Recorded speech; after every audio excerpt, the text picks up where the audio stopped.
Welcome to the second video on tank busting in the Henschel 129 B-2. Last week we went out with the Mark 101 cannon, and this week we're taking out the Mark 103. The 103 has a better rate of fire and almost triple the ammo over the 101, which makes it quite a bit more effective in the tank killing department. Last week we were shooting up tanks in the open. This week we're going to knuckle down and take on a combination of tanks in the open and in close proximity to trees in some cases. As we discussed in the Mark 101 video, shooting into the tank from the closest range possible will maximize the chances of getting a kill. But it takes some practice to get a feel for how close you can shoot without crashing into or bumping into the tank. When an obstacle is introduced into that picture, things get a little bit more complicated in that collision avoidance calculation. And again, practicing against many obstacle configurations offline is a good preparation for what you're going to run up against online. But no matter how good you get at getting in as close as possible and avoiding obstacles, the closest firing range possible that will not result in a collision will inevitably be farther back, and even a 10 to 20 meter change can have implications for how many passes and rounds it will take to get that kill, and sometimes if you can even get that kill at all. So, long story short, obstacles around the tank means more risk, more rounds, and more passes to get that kill. That's the primary drawback going up against a group of tanks in a one-trick pony like the Cannon Vogel Ju-87. The IL-2 is excellent in the tank killing role because in addition to a tank shredding VY-A23 cannon, it's also loaded up with bombs and rockets. And used accurately, these standoff weapon systems can easily get around most obstacle issues. Fortunately, the 129 carries two SC-50 bombs in addition to the cannons. It's no IL-2, but it's better than nothing, and if you can drop those two bombs accurately, that's one or two more tanks in your kill column per mission.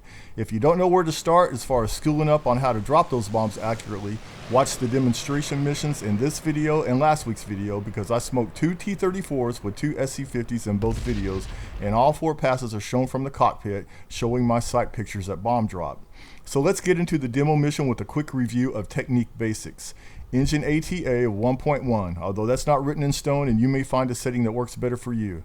Nose trim back slightly to -35, -45 tail heavy for the bomb passes. 15% flaps for the gun passes to get a little extra lift. Fire from as close as possible while avoiding collision, and aim at the engine or driver compartment. Now there are two main takeaways in this video.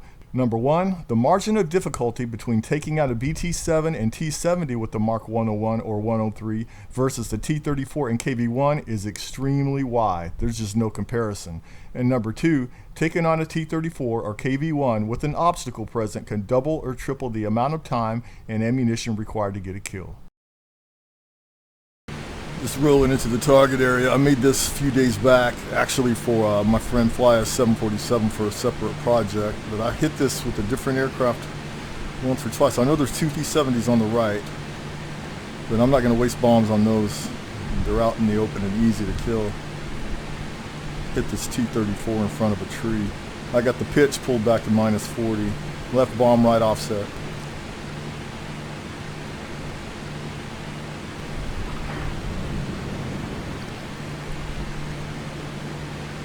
That was cutting it pretty close on that tree. I think I'm going to pull this trim back slightly more. Make it -45. T-34 surrounded by trees. That would be very difficult to strafe.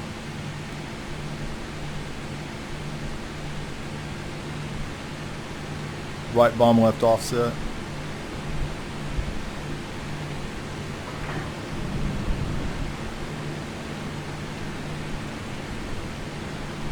Alright, I'm going to pull the pitch back to default, and I'm going to introduce 15% flaps to sustain the lift capability of this a little bit better, because it tends to sink on you when you're coming in lining up for strafing runs.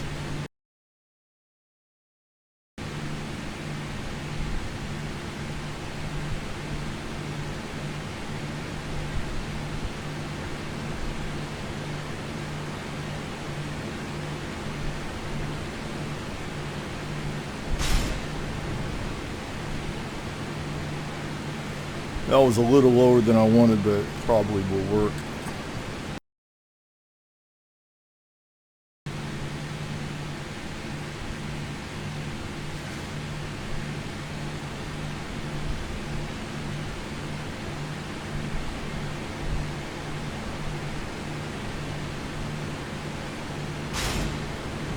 That I had a shot and I lost it. That was a little bit too high into the turret.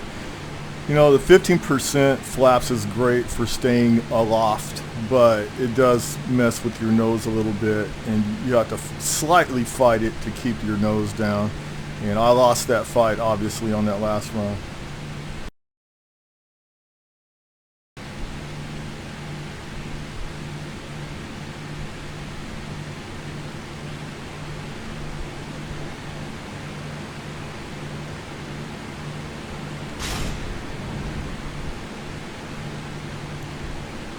That was a tad low, but probably will do the trick.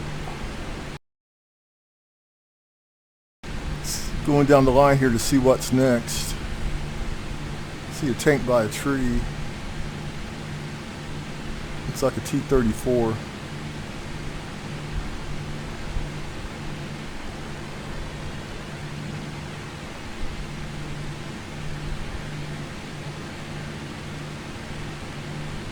I'm not crazy about this angle.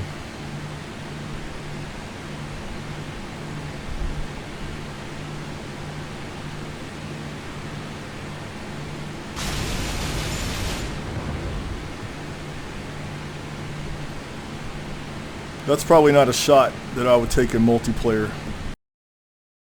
One thing I've been wondering about since the last damage model update, does it matter whether you hit the same side of a tank over and over strafing as opposed to hitting it on both sides? Is it better to hit the same side every time? If you know the answer to that, please post a comment. Go after this KV-1. It's in the open.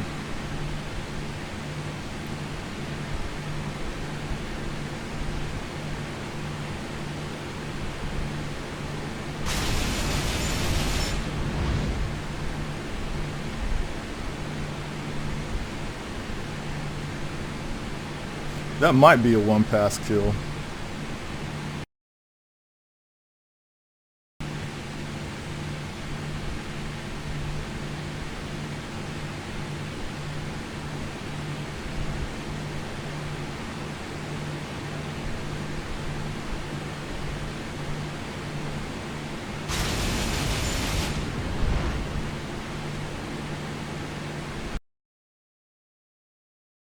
Still no kill message. I guess we'll go back to this KV-1 again.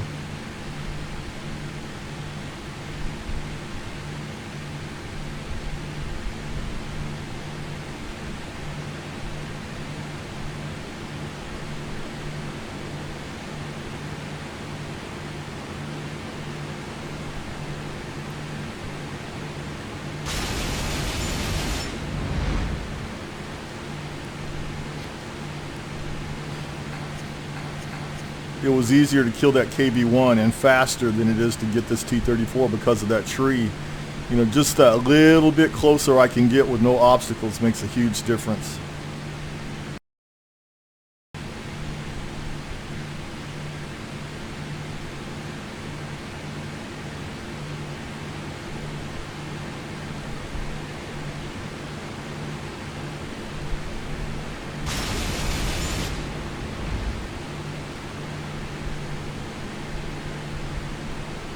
Man, I hope that worked because I'm getting kind of tired of making the same pass over and over.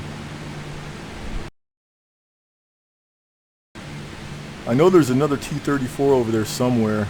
We'll hit something on this side and come back over there in a second.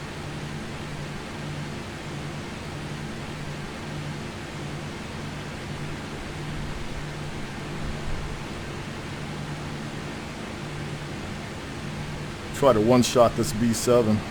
BT7.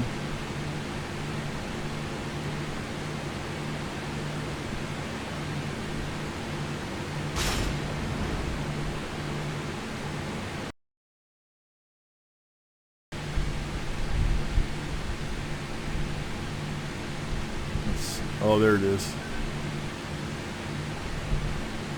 Yeah, this is another risky shot here. That tree branch sticking out like that.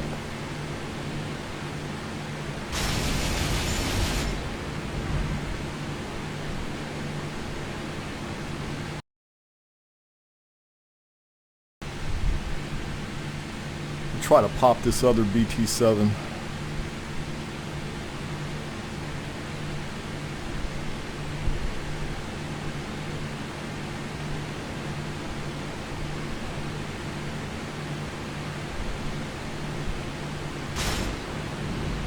Did you see how I had to clear those trees first? So there's, as you can see, a huge difference in difficulty between killing a Soviet light tank and a medium or heavy tank.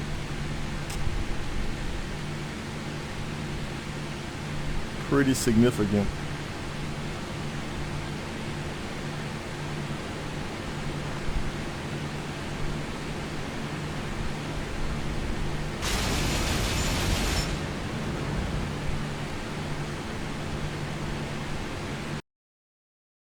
Just that extra 10 to 20 meters that you can't get in to shoot from because of the tree makes a lot of difference.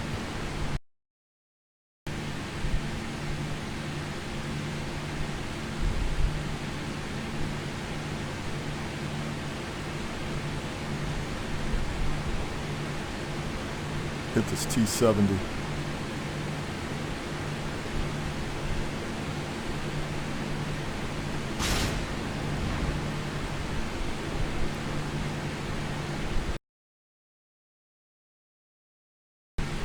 Oh, that's a really bad angle. Let me extend out a little bit, turn around.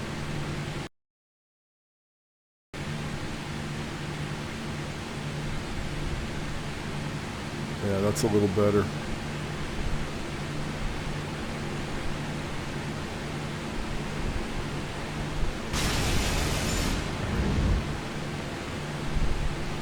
Well, that's all the 30 millimeter ammo. I didn't see a kill message for that last T-70. Let's try to go back and finish that T-70 off with a 20 millimeter gun, which is possible.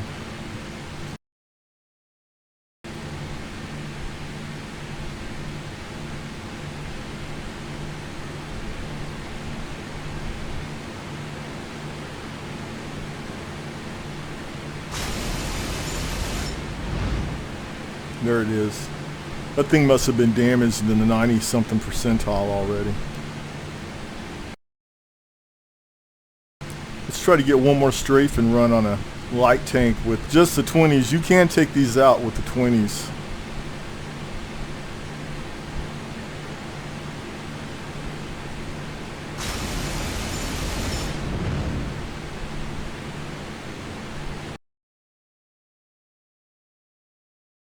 Alright, so that's 11 tanks. Kind of a bummer I didn't make any one-pass kills on a T-34 or KV-1, but you know, the trees really shit on our fun. Huge difference when there's obstacles. So as you can see, obstacles suck up lots of time and ammunition, and you may be thinking, why deal with them at all? Why practice for this scenario? Well, if all the flak has been dealt with and you're alone and have the whole target area to yourself, go crazy and grab all that low-hanging tank in the open fruit. But chances are good that when you get there, all those easy targets are going to be gone, and this is what's been left for you. Or if you're attacking with a group and sectors have been assigned, your sector might look like Tree fucking City, and you're just going to have to deal with it. As always, thanks for watching. This is HVB. Peace out.